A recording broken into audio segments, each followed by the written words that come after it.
Richard, we've heard this morning from Generali, the big Italian insurance company.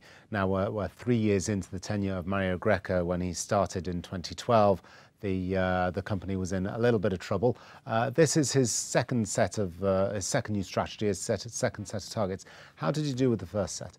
He delivered ahead of schedule. In fact, he's run out of road, and that's why he's had to set the second set.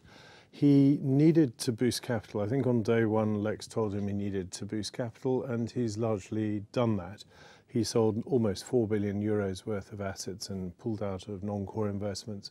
But he also made a start on the cost base, and this is a big lumbering Trieste-based sleepy Italian insurer that's spread all over Europe. It's a very big business in its own right, but there's a lot of fat in that business. So do the second set of targets address that? They do, and that's the important thing. He's moved from sorting out the capital side and now moving more to the operational side. So he's going to extend his cost-cutting target and raise it to 1.5 billion over the next 4 years. So that'll be 1.5 billion out of the business since 2012.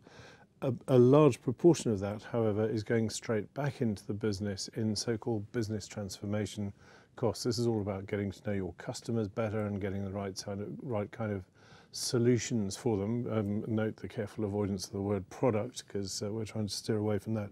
This is all part of an insurer that is moving more and more into the investment domain to get fees, because interest rates are low and it's really struggling in its pure life business. And I think the idea is that it'll try and up the earnings there, and with those earnings it'll get more cash and more cash to pay dividends.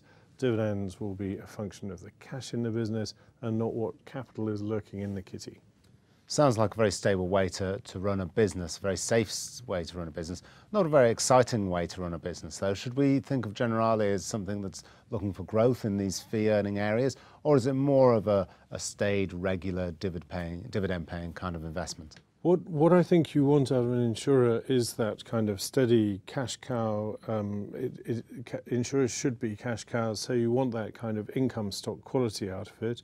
Generali hasn't quite been there in the past. It's underperformed its rivals, but now with its capital fixed and back in the race with its solvency alongside its rivals, it can concentrate on that cash generation. So what we would like is a very boring cash generative Generali to keep going.